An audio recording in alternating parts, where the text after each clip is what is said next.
بسم الله الرحمن الرحيم. الحمد لله رب العالمين والعاقبة للمتقين والصلاة والسلام على سيد الأنبياء والمرسلين وعلى آله وأصحابه أجمعين. أما بعد فأعوذ بالله من الشيطان الرجيم. بسم الله الرحمن الرحيم.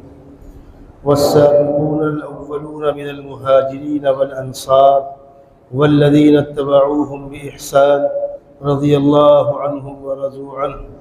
صدق الله مولانا العلي العظيم. محترم بزرگوں، گزشتہ ہفتوں میں آپ حضرات کے سامنے اللہ کے نبی صلی اللہ علیہ وسلم کے خاندان، آپ کے صحابہ، آپ کے خلفاء، ان کے سلسلے میں کچھ باتیں عرض کی جا رہی تھی۔ اللہ تبارک و تعالی نے اپنے آخری پیغمبر سیدنا محمد صلی اللہ علیہ وسلم کو جو دین دے کر بھیجا وہ دین ہدایت ہے، دین حق ہے، اور اس خوشخبری کے ساتھ بھیجا کہ یہ ہمارا آخری پیغام ہے۔ قرآن کے بعد کوئی کتاب نہیں، سیدنا محمد صلی اللہ علیہ وسلم کی نبوت کے بعد کوئی نبوت نہیں، شریعت اسلامیہ کے بعد کوئی شریعت نہیں۔ اب یہی دین تمام ادیان پر غالب آئے گا اور قیامت تک سکہ رائج الوقت یہی ہوگا۔ ارشاد فرمایا، هو الذی ارسل رسولہ بالہدی ودین الحق لیظہرہ علی الدین کلہ۔ اللہ تبارک و تعالی نے اپنے رسول سیدنا محمد صلی اللہ علیہ وسلم کو ہدایت اور دین حق دے کر بھیجا تاکہ یہ دین تمام دینوں پر غالب آ جائے۔ پچھلے آسمانی مذاہب، پچھلے ادیان، وہ اپنے طور پر خود مٹے، کوئی مٹانے نہیں گیا، کوئی ان کو ختم کرنے نہیں گیا، وہ امتوں کی نالائقیوں کی بنیاد پر اپنے طور پر خود مٹ گئے۔ جب دنیا میں دوسرا کوئی دین محفوظ نہیں، کوئی آسمانی کتاب محفوظ نہیں، کسی نبی پیغمبر کی زندگی محفوظ نہیں، تو پھر جو کتاب محفوظ ہے دنیا اس کی جانب آئے گی، اور وہی ہوا۔ جب یہ گفتگو چھڑی کہ بھائی پچھلی کوئی کتاب ایسی بتلاؤ جو کہ تو محفوظ ہو، جس میں چھیڑ چھاڑ نہ ہوا ہو، کمی زیادتی نہ ہوئی ہو، تو کوئی کتاب ایسی موجود نہیں۔ اور قرآن مقدس جس شکل میں، جن الفاظ کے ساتھ سیدنا محمد صلی اللہ علیہ وسلم پر یہ کتاب نازل ہوئی، امت تک ویسی ہی پہنچی۔ پھر امت کے لوگوں نے، جانثار صحابہ کرام نے پوری ذمہ داری کے ساتھ دین کو آگے بڑھایا، اور یہ دین آہستہ آہستہ پورے عالم کے اوپر غالب آنا شروع ہوا۔ اللہ کے نبی صلی اللہ علیہ وسلم مکہ المکرمہ میں ہے، مسلمان کم ہیں، کمزور ہیں، مظالم کا شکار ہے۔ 13 سال اسی حال میں گزر گئے۔ پھر اللہ کے حکم سے آپ نے مکہ المکرمہ سے مدینہ منورہ کی جانب ہجرت فرمائی۔ ہجرت کرنے کے بعد بھی چند سالوں تک لوگوں نے سکون سے بیٹھنے نہیں دیا، جھڑپیں ہوتی رہی، جنگیں ہوتی رہی، دنیا منتظر تھی،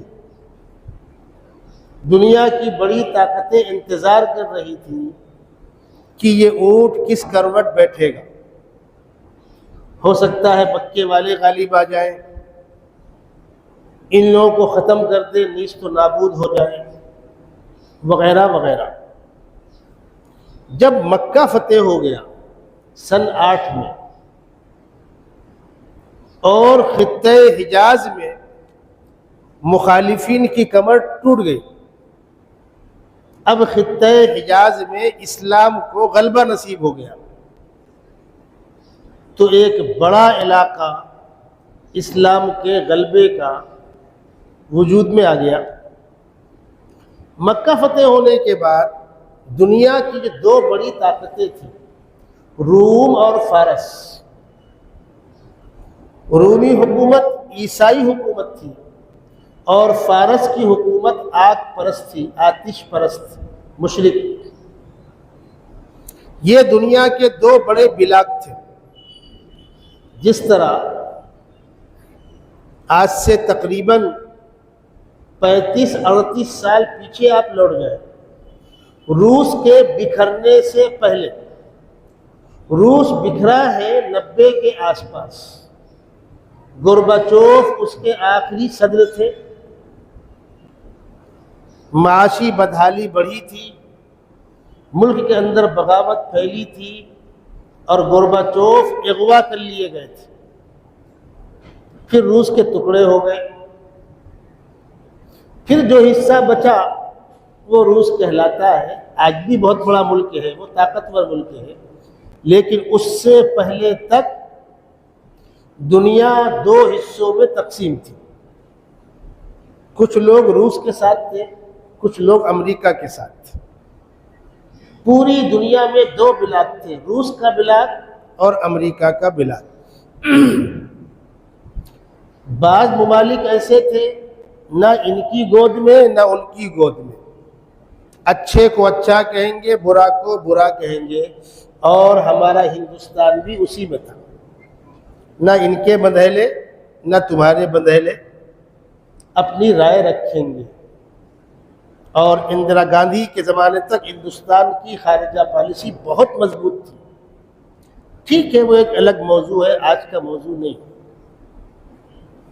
تو دنیا کے یہ دو بڑے بلاک تھے، روم اور فارس. مکہ فتح ہونے کے بعد رومی بادشاہ نے اسلامی طاقت کو توڑنے کی پلاننگ شروع کی. مدینے پر حملے کی پلاننگ شروع کی. اللہ کے نبی صلی اللہ علیہ وسلم فتح مکہ کے بعد آگے بڑھے ہیں طائف کی جانب، جہاں پر غزوہ حنین ہوا ہے.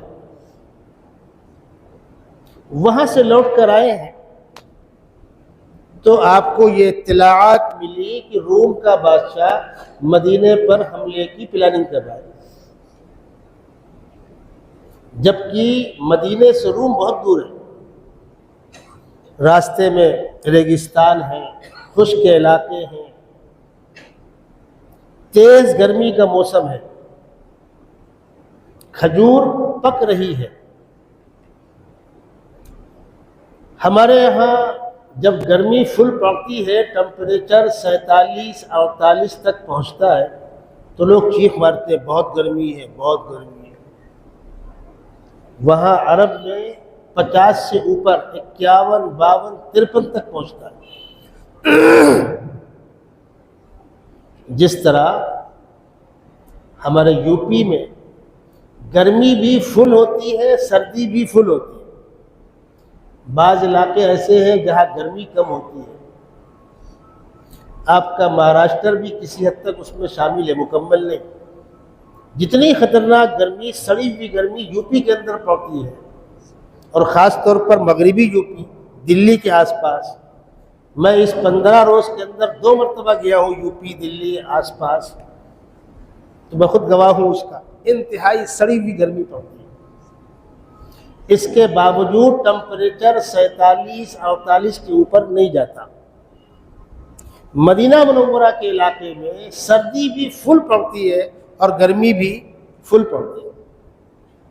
سردی کے موسم میں جو لوگ عمرہ کرنے گئے ہیں، حج کرنے گئے ہیں، بتلائیں گے آپ کو کہ وہاں سردی کے موسم میں ٹھنڈی ہوا چلتی ہے اور وہ لگتا ہے کہ بدن کے اندر گھس جائے گی، اس قدر خطرناک ہوتی ہے. اور گرمی بھی فل پڑتی ہے. گرمی کے موسم میں صبح 8-9 بجے ویسی گرمی ہوتی ہے جیسے آپ کے یہاں 12-1 بجے ہوتی ہے. تیز دھوپ، اور اسی دھوپ میں کھجور پکتی ہے۔ تو جس وقت اللہ کے نبی صلی اللہ علیہ وسلم کو یہ معلوم ہوا کہ روم کا بادشاہ مدینے پر حملے کی پلاننگ کر رہا ہے، تو آپ نے اسی وقت طے کیا کہ ہم کو آگے بڑھ کر اس کو چیلنج کرنا ہے۔ یہ جو آپ تاریخ کے اندر پڑھتے ہیں نا، غزوہ تبوک کا واقعہ، حضرت شیخ نے فضائل اعمال کے اندر بہت تفصیل سے اس کو لکھا ہے۔ اس میں منافقین کی نالائکیاں، لا تنفروا فی الحر، کہاں گرمی میں جان دینے نکل رہے ہو، اور 3 مخلص صحابہ جو دنیاوی مصروفیات کی وجہ سے اب نکلوں گا تب نکلوں گا تب نکلوں گا، اور وہ قافلہ روانہ ہو گیا اور وہ جا نہیں پائے تھے۔ حضرت کعب ابن مالک، ہلال ابن امیہ، مرارہ ابن ربیع، یہ 3 مخلص صحابہ ہیں جو غزوہ تبوک میں شرکت نہیں کر پائے تھے، اور صاف صاف کہا یا رسول اللہ ہم سے کوتاہی ہو گئی، ہم جھوٹ نہیں بولیں گے، مال و متاع کی مصروفیات نے ہم کو گھیر رکھا تھا، ہم نے سوچا ہمارے پاس سواری ہے، ہم بعد میں جا کر شامل ہو جائیں گے، اور آج کل ہوتے ہوتے اللہ کے نبی صلی اللہ علیہ وسلم واپس مدینہ منورہ میں تشریف لے آئے۔ قرآن نے بھی اس کا تذکرہ کیا ہے، وَعَلَى الثَّلَاثَةِ الَّذِينَ خُلِّفُوا حَتَّى إِذَا ضَاقَتْ عَلَيْهِمُ الْأَرْضُ بِمَا رَحُبَتْ، وہ 3 جن کو دنیاوی مصروفیات نے روک رکھا تھا، اور بعد میں انہوں نے اپنی غلطی کا اعتراف کیا اور ان کا مواخذہ باقاعدہ ہوا، ان کا بائیکاٹ ہوا۔ بہت تفصیلی واقعہ۔ صحابہ کہتے ہیں کہ اللہ کے نبی صلی اللہ علیہ وسلم کا معمول تھا کہ آپ جب کسی علاقے میں لشکر کشی کا پروگرام بناتے تھے اور جاسوس بھیجتے تھے، تو عام طور پر جانا ادھر ہے، حالات ادھر کے لے رہے۔ میں اس کی مثال دوں، آپ لوگوں کے یہاں کبھی کبھی سرکاری ریٹ پڑتی ہے انکم ٹیکس والوں، تو پولیس والوں کو یہ تو معلوم ہوتا ہے کل کہیں جانا ہے سیکورٹی فراہم کرو، کہاں جانا ہے معلوم نہیں ہوتا۔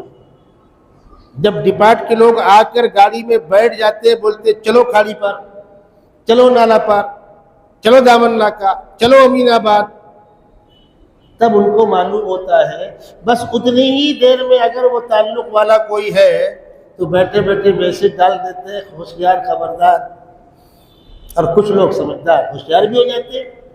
اتنی احتیاط برتتی ہے سرکاری مشینری، اس لیے کہ اگر پہلے سے معلوم ہوگا تو سارے کاغذات فائلیں ہٹا دیں گے، وہ تو اچانک آ کر ان کو چھاپا مارتے ہیں۔ یہ جنگی حکمت عملی ہوتی ہے۔ اللہ کے نبی صلی اللہ علیہ وسلم کسی بھی جنگ میں جانے سے پہلے یہ اوپن بتلاتے نہیں تھے کہ کہاں جانا ہے، علاوہ غزوہ تبوک کے۔ غزوہ تبوک میں آپ نے اوپن فرما دیا تھا کہ ہم کو تبوک چلنا ہے۔ کیوں چلنا ہے؟ 2 جوڑ کپڑے لیے اور چل دیے۔ یہاں 2 جوڑ سے کام نہیں چلنے والا تھا، تقریباً 1 مہینے کی مسافت تھی،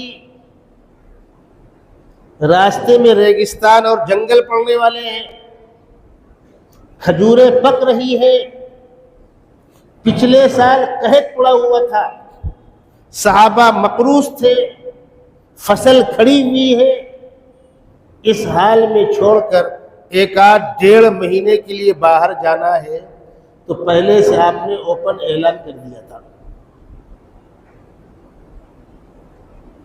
جنگ میں جو لشکر روانہ کیے جاتے ہیں وہ 3 طرح کے ہوتے ہیں۔ بات آئی تو عرض کر رہا ہوں، یہ مستقل موضوع ہے۔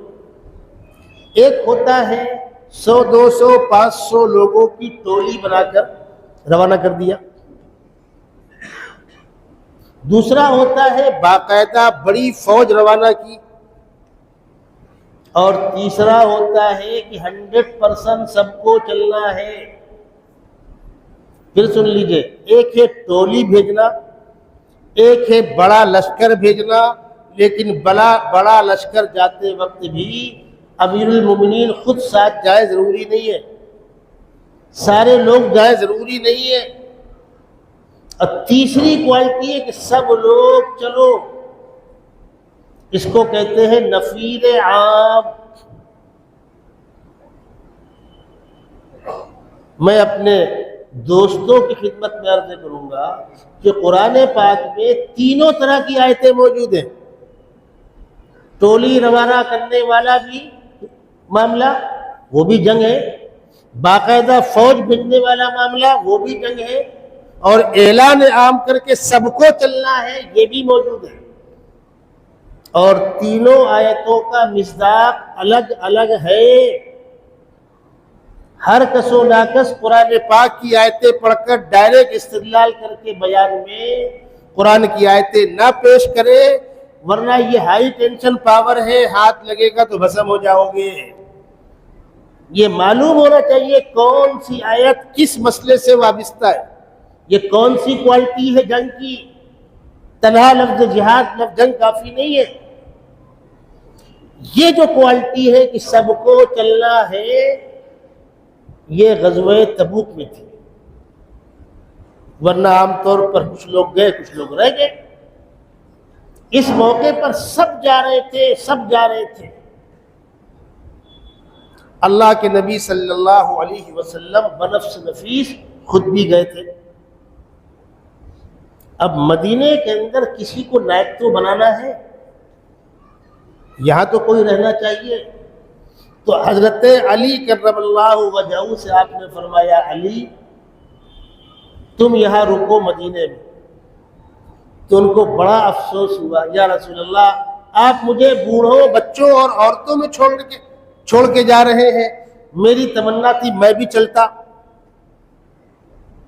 تو ان کی دلجوئی کے لیے فرمایا، انت منی بمنزلت ہارون من موسیٰ الا انہ لا نبی بعدی۔ اس روایت کو شیعہ بہت پڑھتے ہیں، ان کے کام کیے نہیں۔ کیا فرمایا؟ جس طرح حضرت موسیٰ علیہ السلام کوہ طور پر گئے تھے تو قوم کا نگراں کس کو بنا کر گئے تھے؟ بھائی ہارون کو۔ میں تم کو قوم کا نگراں بنا کر جا رہا ہوں۔ کسی کو یہ غلط فہمی نہ ہو کہ ہارون علیہ السلام تو نبی تھے تو علی بھی نبی ہو گئے، فَإِلَّا إِلَّا أَنَّهُ لَا نَبِيَّ بَعْدِي۔ نبوت میں کوئی شریک نہیں ہے، وہ تو مجھ پر ختم ہے، تم نگراں بن کے رہو۔ حضرت علی مدینے میں نگراں بن کر تھے۔ آقا صلی اللہ علیہ وسلم گئے، رومی حکومت کے علاقے تک پہنچے، 30,000 کا لشکر لے کر آپ گئے تھے۔ اس کو للکارا، اس کی سامنے آنے کی ہمت نہیں پڑی، چند دنوں قیام کیا، پھر آپ لوٹ کر مدینہ منورہ آ گئے۔ یہ غزوہ تبوک کا پس منظر یہ ہے کہ مکہ فتح ہونے کے بعد دنیا کی بڑی طاقتوں کے کان کھڑے ہوئے کہ اب مسلمان طاقتور ہو رہے ہیں، کل کو ہمارے لیے خطرہ بنیں گے۔ تو روم کی حکومت، روم کا بادشاہ مدینے پر حملے کی پلاننگ کر رہا تھا۔ پھر آقا صلی اللہ علیہ وسلم نے زندگی کے آخری ایام میں اس علاقے میں لشکر بھیجے، وہ غزوہ موتا ہوا ہے۔ حضرت شیخ نے فضائل اعمال کے اندر اس واقعے کو تفصیل سے لکھا ہے۔ حضرت جعفر شہید ہوئے، حضرت زید ابن حارثہ شہید ہوئے، حضرت مثنیٰ شہید ہوئے۔ اس کے اندر حدیث ہے، فلاں شہید ہو جھنڈا فلاں لے گا، فلاں شہید ہو جھنڈا فلاں لے گا، فلاں شہید جھنڈا فلاں لے گا۔ اس کے بعد مسلمان اپنے طور پر اپنا امیر وہاں چن لیں گے، اپنا قائد، جھنڈا اس کو دے دیں گے۔ حضرت زید ابن حارثہ کی شہادت کے بعد آپ نے دوسرا لشکر تیار کیا اور حضرت زید کے بیٹے اسامہ ابن زید کو اس کا ذمہ دار بنایا، اور وہ لشکر تیار تھا جانے کے لیے۔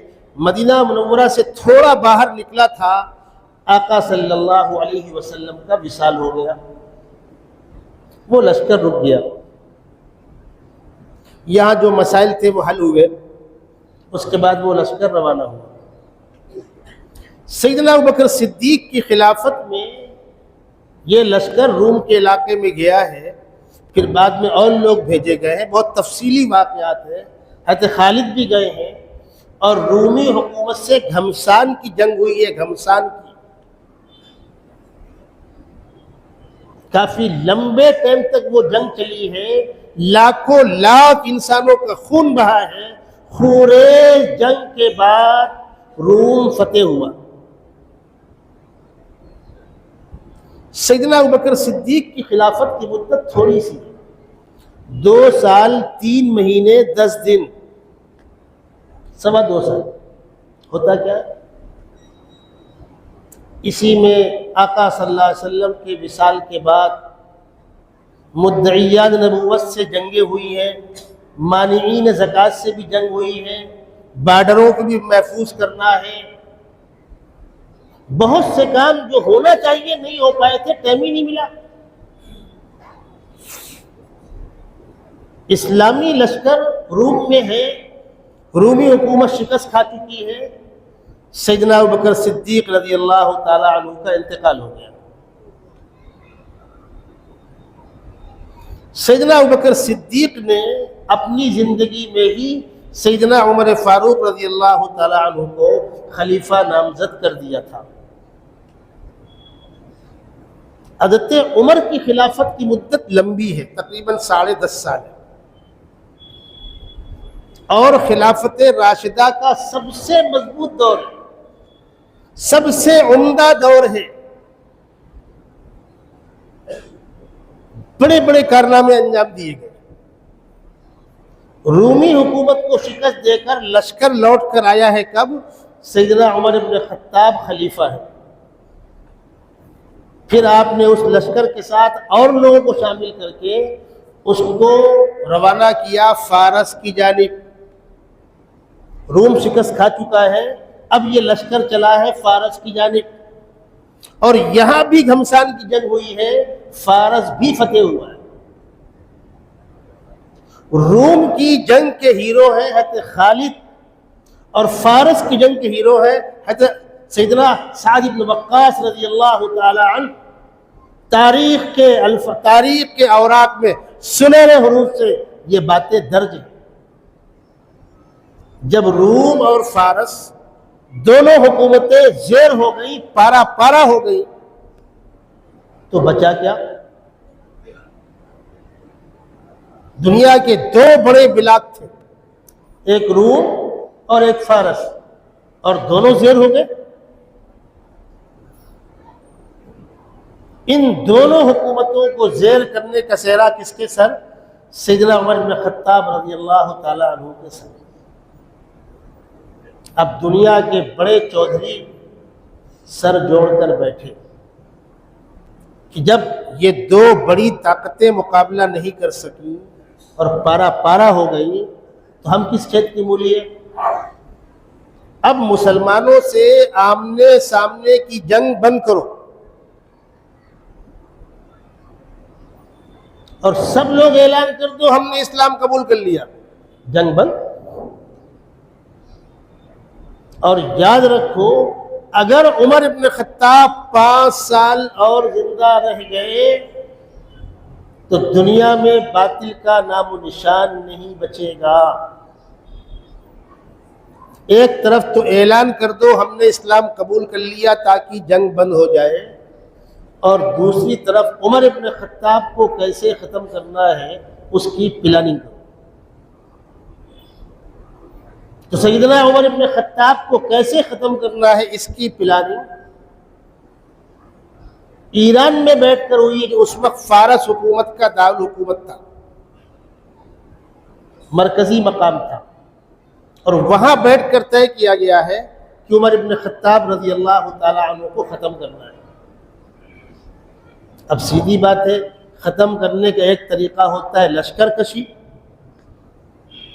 تو مسلمانوں سے لشکر کشی کر کے تو کوئی پورا پڑھ نہیں سکتا،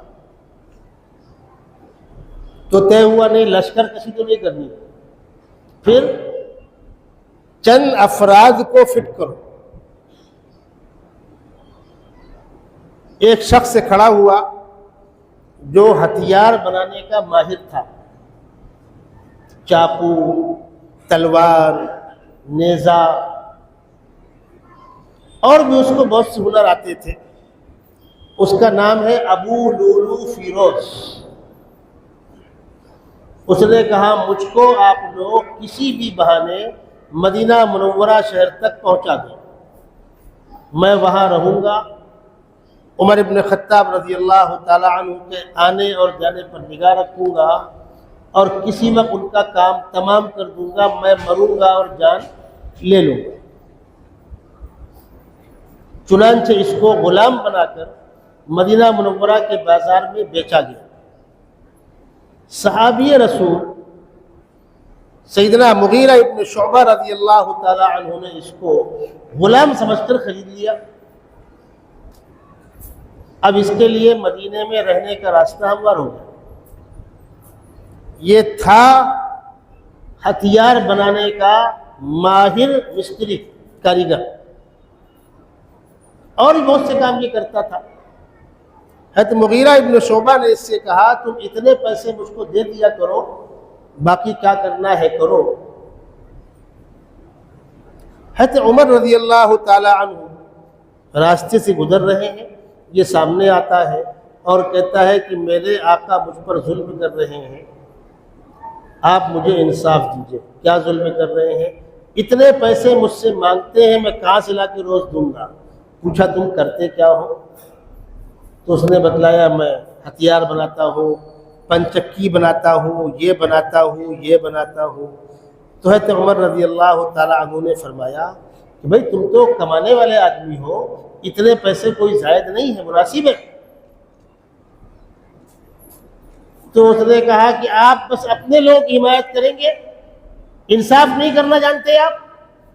بھائی یہ جھولی والے آپ کے سامنے سے گزر رہے ہیں، مسجد کی جھولی میں 10-5 تو ہر آدمی کو ڈالنا چاہیے نا بھائی، پیسے نکال لیجئے باہر، جھولی والے سامنے آئے اس پر ڈالیے۔ اس نے حضرت عمر رضی اللہ تعالیٰ عنہ کو ٹیڑھا جواب دیا۔ حضرت عمر نے مسکرا کے فرمایا ایک غلام نے مجھ کو ڈانٹ دیا، اور اس سے کہا کہ بھائی ایک پنچکی میرے لیے بنا دو۔ تو اس نے کہا میں آپ کے لیے ایسی پنچکی بناؤں گا کہ دنیا یاد رکھے گی۔ پھر اس نے ایک نیزہ بنایا، 2 دھاری، ادھر بھی دھار ادھر بھی دھار، اور اس نیزے کو زہر کے پانی میں بجھایا۔ آپ سوچیں گے یہ کیا ہوتا ہے؟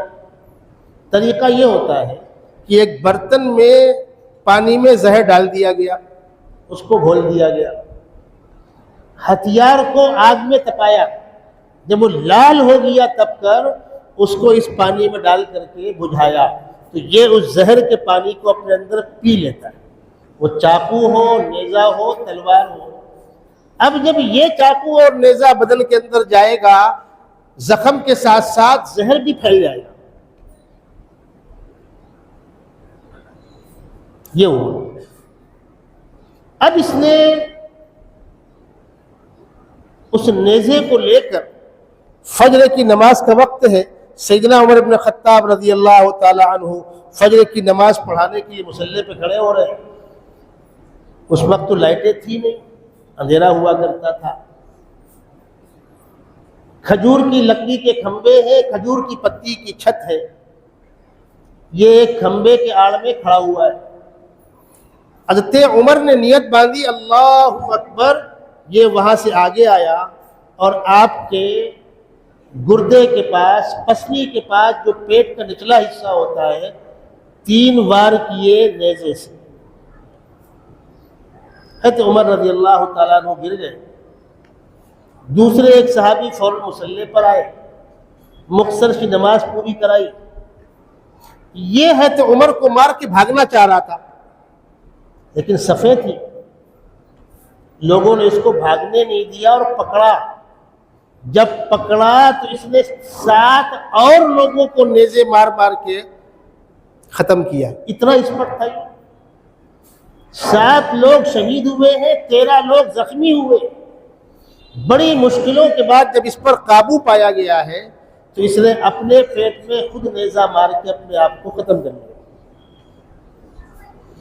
سیدنا عمر ابن خطاب رضی اللہ تعالیٰ عنہ نے پوچھا دیکھو ذرا میرا قاتل کون ہے؟ تو لوگوں نے بتلایا مغیرہ ابن شعبہ کا وہ غلام جو آپ سے بحث کر رہا تھا۔ فرمایا الحمدللہ میری موت کسی مسلمان کے ہاتھ سے نہیں ہوئی۔ حضرت عمر رضی اللہ تعالیٰ عنہ دعا کیا کرتے یا اللہ مجھ کو مدینے میں شہادت کی موت نصیب فرما۔ صحابہ کہتے ہیں ہم سن تو لیتے تھے، سمجھ میں آتا نہیں تھا کہ مدینے میں شہادت کی موت کیسے ہوگی؟ شہادت کی موت تو میدان جنگ میں ہوگی، تو میدان جنگ تو باہر ہوگا۔ وہ کون سا لشکر ہوگا جو مدینے پر حملہ کرے گا اور مسلمانوں کے خلیفہ کو ختم کرے گا؟ وہ کون ہوگا؟ جب سیدنا عمر ابن خطاب کو نیزہ مارا گیا ہے اور آپ کی شہادت واقع ہوئی ہے تب ہم کو یہ بات سمجھ میں آئی۔ یہ بات میں نے آپ کو تسلسل کے ساتھ سمجھایا ہے۔ آپ یہ غور کریں کہ باطل کی وہ تمام شرارتیں جو بعد میں شیعت کے نام سے نمودار ہوئی ہے، سیدنا عثمان غنی رضی اللہ تعالیٰ عنہ کی شہادت کے بعد بلی تھیلے سے باہر آ گئی تھی، شروعات یہاں سے ہو رہی ہے۔ باطل کی وہ تمام بدتمیزیاں جس کا آخری پڑاؤ واقعہ کربلا ہے، شروع یہاں سے ہو رہی بدتمیزیاں سیدنا عمر ابن خطاب رضی اللہ تعالیٰ عنہ کی شہادت سے۔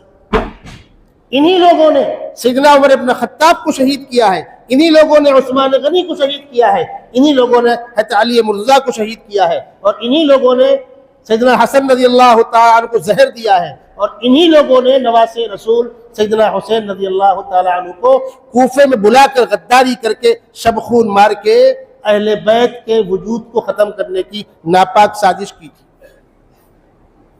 جب آپ یہاں سے تسلسل کے ساتھ تاریخ پڑھیں گے تو سارے حقائق خود بخود کھلتے جائیں گے۔ میں انشاءاللہ اگلی ملاقاتوں میں اس پورے واقعے کی مکمل تفصیل بتلاؤں گا آپ کو، تو اندازہ ہوگا کہ کون کس کو کیوں برا کہہ رہا ہے، کون برا کہہ رہا ہے، کس کو کہہ رہا ہے، کیوں کہہ رہا ہے، حقائق کھلیں گے۔ آج میں اپنی بات یہیں پر روکتا ہوں، مجھے آپ سے ایک بات اور کرنی ہے، اس لیے انشاءاللہ اس گفتگو پر اگلی گفتگو اگلی ملاقات میں ہوگی۔ ملک ہندوستان کے اندر ایک دور تو وہ تھا جب مسلمان باہر سے آئے بہت قلیل مقدار میں تھے، پھر ایک دور وہ آیا کہ یہاں کے لوگوں نے حکومت ان کے حوالے کر دی، ایک عرصہ وہ بھی گزرا، پھر ایک دور وہ آیا کہ حکومت ہاتھ سے نکل گئی، انگریز قابض ہو گئے، ایک دور وہ چلا، پھر ایک دور وہ آیا کہ انگریز یہاں سے جانے پر مجبور ہو گئے، ملک آزاد ہو گیا۔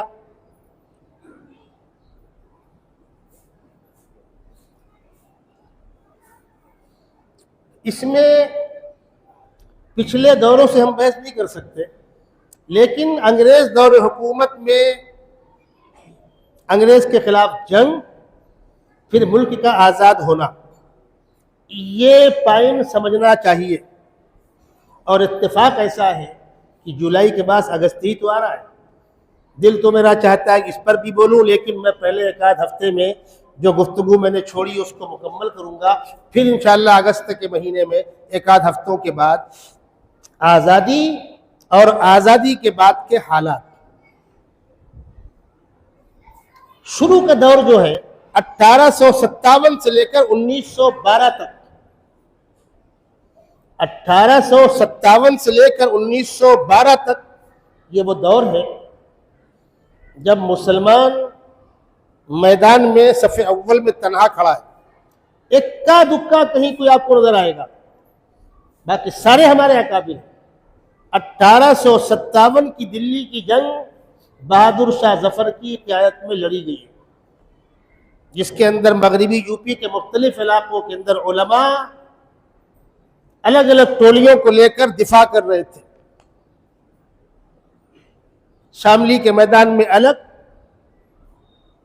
آپ کے پانی پت کے میدان میں الگ، علی گڑھ کے میدان میں الگ، روہیل کھنڈ کے علاقے میں الگ، دلی شہر میں الگ، مختلف علاقوں میں جنگ جاری تھی۔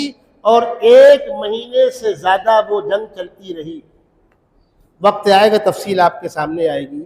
بہادر شاہ ظفر گرفتار کیے گئے، ان کے بیٹوں کے سر قلم کیے گئے. بہادر شاہ ظفر کو ہاتھوں میں ہتکڑیاں، پیروں میں بیڑیاں ڈال کر کے رنگون روانہ کیا گیا.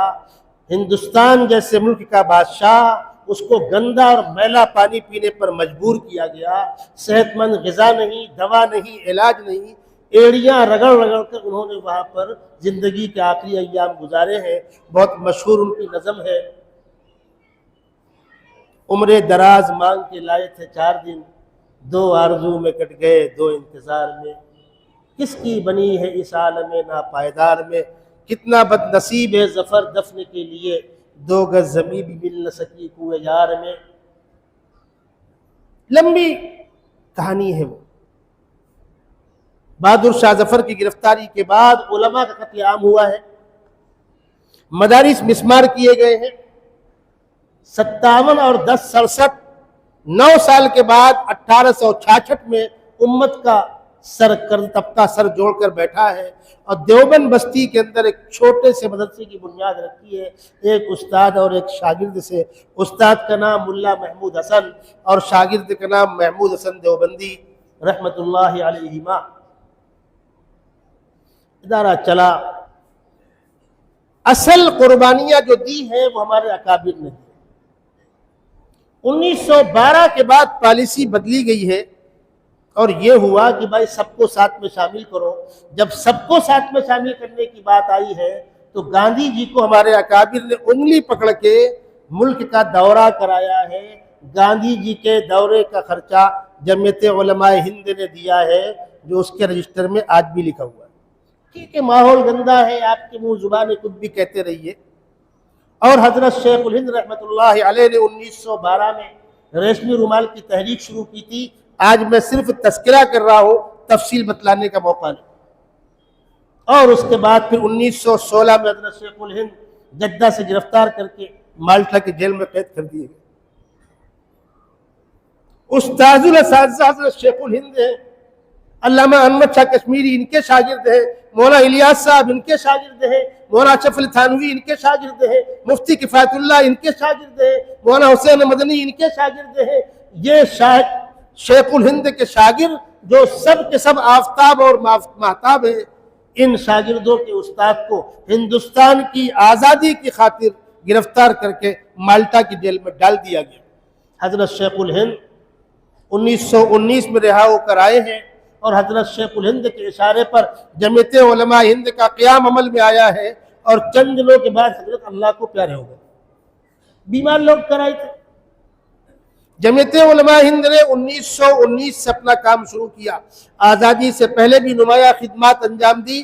وقت آئے گا تفصیل بتلاؤں گا. آزادی کے بعد مسئلہ کھڑا ہوا کہ یہاں کا دستور کیسا ہو. انگریز نے کس سے حکومت لی تھی؟ مسلم بادشاہ سے. واپس کس کے ہاتھ میں آنا چاہیے تھا؟ مسلمانوں کے ہاتھ میں. ہم نے دل بڑا کیا کہ نہیں، سب کو شامل کر کے دستور ایسا بنایا جائے کہ سب کا یکساں احترام ہو، سب کا مان سمان ہو، تمام مذاہب کا احترام ہو، ہر مذہب کے ماننے والے کو آزادی کے ساتھ عمل کرنے کی اجازت ہو. اس پر بحث چلی. آزادی سے پہلے ایسے حالات پیدا کر دیے گئے، بہت تلخ حقیقت، ایسے حالات پیدا کر دیے گئے کہ ٹکراؤ شروع ہو گیا اور الگاؤ کی باتیں ہونے لگی. ہمارے اکابر سمجھاتے رہے الگ ہو کر کوئی حاصل نہیں ہے، مل جل کر رہیں گے، پورا ملک ایک ہوگا. لیکن ایک طبقہ بٹوارے پر مصر تھا اور طرفین سے ہنگامے شروع ہوئے اور نعرے بازیاں شروع ہوئی. ہندی ہندو، ہندوستان، مسلم اردو، پاکستان. اور اس کے بعد جو آپ نعرے آج سنتے ہیں، یہ سارے نعرے اس وقت لگنے لگے. ہمارے اکابر کے نہ چاہنے کے باوجود ملک کو بانٹ دیا گیا. جب بٹنے ہی لگا تو ہمارے اکابر نے کہا تھا ڈھنگ سے بانٹ لو بھائی، ڈھنگ سے بانٹ لو. اتنے پھوہڑ پن سے آپ تقسیم کر رہے ہو، اس کے نقصانات ہوں گے. پنجاب آدھا ادھر آدھا ادھر، کشمیر آدھا ادھر آدھا ادھر، بنگال آدھا ادھر آدھا ادھر. یہ کیسا بٹوارا ہے بھائی؟ میں 2-3 مہینہ پہلے پنجاب میں ایک مسجد کی سنگ بنیاد کے لیے گیا. مسجد کے آس پاس 2-4 مکانات مسلمانوں کے تھے، باقی پورا علاقہ غیروں کا ہے. امام صاحب نے بتلایا کہ جب میں 30-35 سال پہلے یہاں آیا تھا تو یہاں کوئی ایک مکان بھی مسلمان کا تھا نہیں، خالی مسجد تھی. اور یہ بتلایا کہ ملک کی تقسیم سے پہلے یہ پورا علاقہ مسلمانوں کی اکثریت کی بستی کا علاقہ تھا. انداز لگائیے آپ، پورا علاقہ مسلمانوں کی اکثریت کا علاقہ تھا، اور 40 سال پہلے بتلا رہے ہیں کہ علاوہ مسجد کے کوئی مکان نہیں تھا. عجیب تاریخ ہے، گھوم کر دیکھو تو جگر منہ کو آتا ہے. یا اللہ، کیا ہوا؟ یہ بٹوارے کی تلخیوں کے بعد قتل عام ہوا ہے وہاں. ہزاروں ہزار ہماری مستورات اٹھا لے گئے لوگ. ہمارے بھونڈی شہر کے بہت مشہور عالم دین ہیں حضرت مولانا ابو ظفر حسان ندوی مدظ اللہ العالی، انہوں نے واقعہ مجھ سے خود سنایا. کہا مولوی صاحب ہم لوگ پنجاب میں گزر رہے تھے تو روڈ کے اس پار ہماری گاڑی کھڑی تھی، اور ہم روڈ کراس کر کے اس پار کچھ چوڑا بسکٹ لینے گئے ایک دکان پر، تو ایک نوجوان بچی چل کر آئی. اس نے پوچھا آپ لوگ مسلمان ہیں؟ ہم نے کہا ہاں. اس بچی نے کہا ہماری دادی کہا کرتی تھی کہ ہم بھی مسلمان تھے. صرف بچی ہے کہہ رہی ہے ہماری دادی کہا کرتی تھی کہ ہم بھی مسلمان تھے. ان عورتوں نے انتظار کیا ہے 10-10 20-20 سال وہ انتظار کرتی رہی ہے. شاید کوئی نکالنے ہم کو آئے گا، کوئی بچانے آئے گا. جب ہم نہیں جا سکے تو بس پھر جس ماحول میں تھی اسی ماحول میں وہ بھی کھپ گئی اور ایمان کے بغیر دنیا سے گئی. یہ خونی داستان ہے اس کی. بہرحال بٹوارے کے بعد ایک طبقے کا اصرار تھا کہ وہ حصہ الگ ہوا ہے اسلام کے نام پر تو مابقیہ حصہ ہندو راشٹر ہونا چاہیے. لیکن چونکہ مجاہدین آزادی ساتھ میں تھے، حالات نگاہوں کے سامنے تھے، تو اصل جن کے ہاتھ میں پاور تھا وہ اس کو پسند نہیں کرتے. نہ، ملک کو دوبارہ بسانا ہے، دستور سیکولر ہونا چاہیے، جمہوری ہونا چاہیے، سب کا یکساں مان سمان ہونا چاہیے. اور بالآخر ہمارے بڑوں کی کوششوں سے سیکولر دستور منظور ہوا. اس کے بعد فسادات شروع ہو گئے، خطرناک فسادات شروع ہو گئے، مسلمانوں کا استحصال شروع ہوا. تو جمعیت العلماء کی جو خدمات آزادی سے پہلے تھی اس سے زائد خدمات آزادی کے بعد اور بٹوارے کے بعد کی. حضرت مولانا حفظ الرحمان سیوھاروی رحمۃ اللہ علیہ ممبر پارلیمنٹ ہے. کئی مرتبہ ایسا ہوا ہے کہ فساد کے درمیان آپ گھس گئے ہیں لوگوں کو نکالنے کے لیے اور ان کے اوپر جان لیوا حملے ہوئے. مولانا ابوالکلام آزاد پر جان لیوا حملے ہوئے ہیں، شیخ الاسلام مولانا مدنی پر جان لیوا حملے ہوئے ہیں. پگڑی اتار کر پیروں سے روندی گئی ہے، چہرے پر شراب پھینکی گئی ہے. کیا بیتی ہوگی ان مجاہدین آزادی پر جنہوں نے 15-20 سال جیلیں کاٹی تھی امت کی خاطر. یہ امت کی سلوک کر رہی ہے. بہرحال حالات آئے اور گئے، پھر حالات تھوڑا بدلے. پھر اب ادھر کچھ دنوں سے 14-15 سالوں سے آپ دیکھ رہے ہیں جو حالات آپ کے سامنے ہیں. اس ملک میں 2 نظام ایسے ہیں، بہت غور سے آپ سنیے گا. 2 نظام ایسے ہیں جن کے پاس زمینی پیمانے پر افراد ہیں، طاقت ہے. باقی سب ممبر سے گرج لیتے ہیں، اچھے لگتے ہیں، ہم بھی ان کا ساتھ دیتے ہیں، انکار نہیں ہے، لیکن زمینی ورکر کسی کے پاس نہیں. زمینی ورکر 2 طاقتوں کے پاس ہے، یا تو تبلیغی جماعت، اور اس میں بھی ان کی مسجد وار جماعت جو بہت چھوٹی سی ہے، روز بیٹھتے ہیں. اصل طاقت یہ ایک آواز پر لاکھوں لاکھ افراد کھڑے ہو جاتے ہیں ایک مرکز کی آواز پر. یہ طاقت ہے. دوسری طاقت جمعیت علماء ہند کے پاس ہے، ان کے زمینی ورکر. میں خود عملاً شامل ہوں، آپ کو بتلا رہا ہوں. پورے ملک کے جس صوبے کے جس ضلع کی جس تحصیل میں جب چاہے افراد ہم کھڑے کر دیں، ایک آواز پر افراد کھڑے ہو جائیں گے، لاکھوں لاکھ انسان ایک ساتھ نکل آئیں گے روڈوں پر. تبلیغی جماعت کی اکابر کی خدمات، ایک تسلسل ہے اس کا۔ جمعیت العلماء کے پاس یہ ورکر کہاں سے آتے ہیں؟ یہ ہے مین سوال۔ جمعیت العلماء ایک دستوری جماعت ہے، باقاعدہ کتابچہ ہے اس کا، دستور کے مطابق سارا نظام چلتا ہے۔ اس میں سب سے اہم چیز ہے بنیادی ممبرشپ۔ ایک ٹرم پورا ہوتا ہے 3 سال کا، اس کے بعد اعلان آتا ہے، بنیادی ممبرشپ ہوتی ہے، ایک شہر سے 50,000 لاکھ افراد اس میں شامل ہوتے ہیں۔ پھر یہ جو بنیادی ممبر ہوتے ہیں یہ اپنے مقامی طور پر بیٹھ کر آپس میں کسی ذمہ دار پرہیزگار عالم کو صدر بنا دیا، جنرل سیکریٹری بنا دیا، خزانچی بنا دیا، 4-6 اہم عہدے ہوتے ہوئے عام طور پر علماء کو اس کی سرپرستی لوگ دے دیتے، باقی مرضی ان کی۔ پھر یہ یونٹیں جو ہوتی ہیں چھوٹی، یہ تمام یونٹیں مل کر، مثلاً ضلع تھانہ ہے، 10 12 15 مقامات پر اس کی برانچیں ہوں گی، وہ ساری برانچوں کے ذمہ دار جمع ہوں گے ضلعی مرکزی مقام پر، اور وہاں بیٹھ کر کے ضلعی ذمہ دار چنیں گے اور ضلعی عہدیدار چنیں گے۔ پھر مہاراشٹر کے 36 ضلعوں میں سے 34 ضلعوں میں جمعیت کی برانچ قائم ہے۔ 2 ضلع نکسل واد کا شکار ہیں، جو مہاراشٹر کا کنارہ اور مدھیہ پردیش سے اور چھتیس گڑھ سے ملا ہوا ہے، وہاں کوئی جا نہیں سکتا، وہاں کام نہیں ہوتا۔ یہ 34 ضلع بیٹھ کر کے آپس میں صوبائی ذمہ دار طے کریں گے، پھر تمام صوبائی باڈیاں مل کر کے مرکز کے ذمہ دار طے کریں گی۔ نیچے سے انتخاب ہوتے ہوتے اوپر تک آتا ہے، کسی پر کوئی چیز مسلط نہیں کی جاتی۔ یہ سسٹم ہے۔ رمضان سے پہلے آپ کو یاد ہوگا ہم نے اعلان کیا تھا، رمضان کا مہینہ لگ گیا اور رمضان ختم ہوتے ہوتے 1 اپریل کو، 31 مارچ کو عید ہے اور 1 اپریل کو پارلیمنٹ میں وہ کالا سیاہ بل لا کر کے اس کو پارلیمنٹ میں پاس کرایا گیا اوقاف کے خلاف، اور 2 تاریخ کو 2 تاریخ کو راجیہ سبھا کے اندر پاس کرایا گیا، اور وہ اوقاف کا سیاہ بل ہمارے اوپر مسلط کر دیا گیا۔ پورے ملک کی تمام تنظیمیں سر جوڑ کر بیٹھی اور سب نے فیصلہ کیا کہ آل انڈیا مسلم پرسنل لا بورڈ کو اس کی قیادت دی جائے اور ہم سب مل کر ساتھ دیں، اور احتجاجات کا سلسلہ جاری ہوا۔ وہ آپ کے سامنے تقریباً 2 ماہ اس میں نکل گئے۔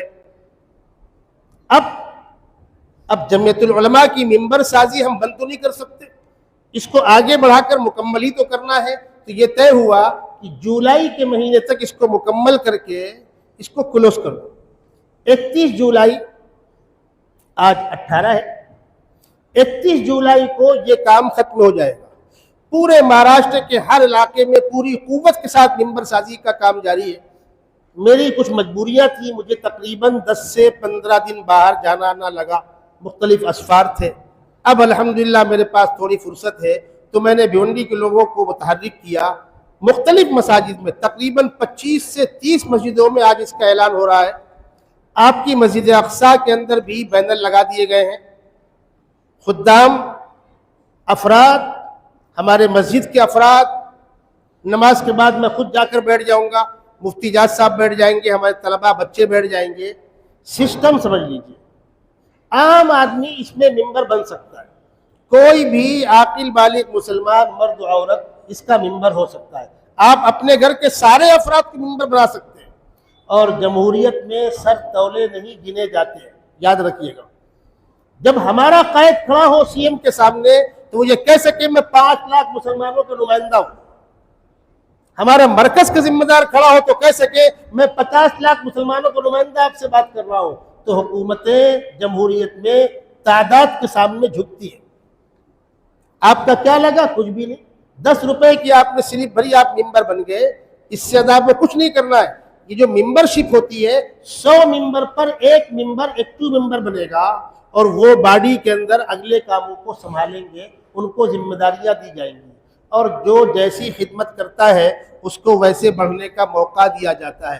جس طرح تبلیغی جماعت میں جو خدمات دیتے ہیں، اوقات فارغ کرتے ہیں، لگے رہتے ہیں، انہی کو آہستہ آہستہ اوپر لے آیا جاتا ہے۔ کام اور خدمت بنیاد ہوتی ہے۔ میں آپ کو بتلا دوں، ہمارے بہت سے ساتھی ایسے ہیں جو کسی عہدے پر نہیں ہیں، عام ممبر ہیں، لیکن کام کرتے ہیں، تو ان کو ہم لوگ اپنے ساتھ آگے بیٹھالتے ہیں، کام کا ساتھی ہے۔ ہر تنظیم میں، ہر سیاسی جماعت میں جو ایکٹو ممبران ہوتے ہیں، کام کرتے ہیں، بڑے ان کو آگے بڑھاتے ہیں۔ تو اگر ہمارے شہر کے اندر سے کچھ نوجوانوں کو حوصلہ ہوگا، ہم بھی بڑھ چڑھ کر کام کریں گے۔ ضلعی میٹنگوں کے اندر ہم کو بلائیے، بلایا جائے گا۔ صوبائی میٹنگوں کے اندر ہم کو بلائیے، بلایا جائے گا۔ اور یہ پورا ڈھانچہ نیٹ پر آن لائن مربوط ہوگا۔ دلی میں بیٹھ کر ذمہ دار کو معلوم کرنا ہے کہ بھیونڈی شہر کے اندر کون کون ممبر ہے، وہ ڈسٹرکٹ تھانے کو کھولیں گے، ایٹومیٹک تمام برانچیں ان کے سامنے جائیں گی۔ بھیونڈی میں اتنے، کلیان میں اتنے، امبرناتھ میں اتنے، الاس نگر میں اتنے، میرا روڈ میں اتنے، تھانہ شہر میں اتنے۔ اور آپ کو بتلا دوں سب سے نازک بات، آج جو حالات بن گئے ہیں، کس بستی پر کون سی مصیبت کب پڑے نہیں کہہ سکتے۔ ابھی پر سال کی بات ہے، یا ہو سکتا ہے 1.5 سال گزرا ہو، جوار بستی اپنے قریب میں پہاڑی علاقوں میں، مسلمان وہاں کے پڑھے لکھے ہیں، تھوڑے سے ہیں، خوشحال ہیں۔ ایک بچہ اور بچی پونا اعظم کیمپس میں پڑھتے تھے، ایک ہندو بچی، مسلم بچہ، وہیں سے بھاگ گئے وہ۔ روز کا کام ہے، اسکول کالجوں میں کون سی خاص بات ہے۔ لڑکی کے گھر والوں نے لڑکے والوں سے کہا کہ ہماری لڑکی واپس لاؤ۔ بھئی ہم کیا کر سکتے ہیں، نہ لڑکا ہمارے قابو میں نہ لڑکی آپ کے قابو میں، کمبخت وہ تو کالج سے بھاگے ہیں، ہم کچھ نہیں جانتے۔ شام تک بچی نہیں آئی تو ہم پوری بستی میں آگ لگا دیں گے۔ اور علاقے کے تمام لوگ آ کر جمع ہو گئے، بستی کو گھیر کر، یا اللہ اب ہوگا کیا؟ یہ 2-4-500 لوگ کس کا مقابلہ کریں گے؟ بس اب اور تب والی بات تھی۔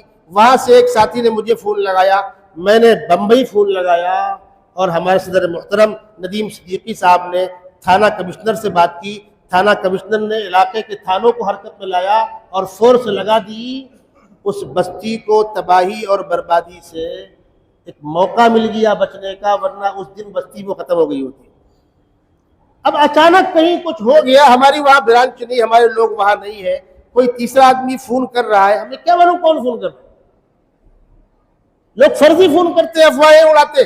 جب ہم سے آپ جڑیں گے، مربوط ہوں گے، آپ کا ہم نمبر پہچان رہے ہوں گے، آپ کی آواز پہچان رہے ہوں گے، ہماری برانچ کے ذمہ دار کہے گا فلاں بول رہا ہوں، تو واقعتاً اس کی بات پر کان رکھا جائے گا۔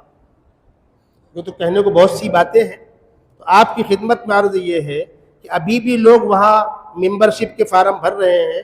نماز کے بعد آپ باہر نکلیں گے، 3-4 مقامات پر لوگ ٹیبل لگا کر بیٹھے ہوں گے بک لے کر کے۔ آپ کو اپنی ذات سے ممبر بننا ہے، گھر کے 2-4 نام کے ممبر بنانے ہیں، آپ بول دیں گے، سلپ کٹ جائے گی۔ ایک بک میں 50 سلپ ہے۔ اگر آپ اپنے دائیں بائیں اپنے خاندان کے لوگوں کو بھر کر سلپ لا کر واپس دینا چاہتے ہیں تو مفتی اعجاز صاحب سے آپ وہ بک مانگ لیجئے گا۔ اتنی مہربانی کیجئے گا، اگر بک لے کر گئے تو بک لا کر واپس دیجئے گا، اس لیے کہ یہ ساری بکیں دلی واپس جائیں گی 31 جولائی کے بعد۔ آپ آئیے، اپنا نام لکھائیے، 1 بک 2 بک 4 بک جو آپ کو لینا ہے لے لیجئے۔ 10 روپیہ ممبری فیس ہے، کون سی بڑی بات ہے؟ اپنے گھر کے سارے افراد کو اس کے اندر آپ شامل کر دیجئے تاکہ تنظیم کی طاقت میں اضافہ ہو۔ آپ کے اوپر کوئی بوجھ نہیں ہے، کوئی دباؤ نہیں ہے، آپ کو موقع نہیں ہے، آپ کبھی مت آئیے، لیکن آپ کے ممبر بننے سے تنظیم کو فائدہ یہ ہوگا کہ تنظیم کی افرادی طاقت اور قوت بڑھے گی۔ انشاءاللہ نماز کے بعد باہر لوگ بیٹھے ہوئے ٹیبل لگا کر، بینر لگے ہوئے ہیں، ابھی بھی جو لوگ ہیں وہ دھیان دیں، اور اس کے بعد نماز کے بعد نکلنا ہوگا تو انشاءاللہ زائد سے زائد ممبر بننے کی کوشش کیجیے۔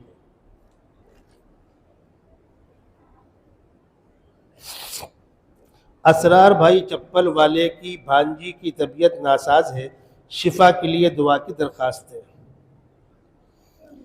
دوسرا اعلان یہ ہے، ہمارے شمشاد بھائی وائرمین، ان کا بیٹا ہے عبدالصمد، چھوٹا بچہ ہے بیچارہ، کچھ بیماریوں کا شکار ہے، علاج چل رہا ہے، اللہ تعالیٰ جلد از جلد اس کو مکمل شفا عطا فرمائے۔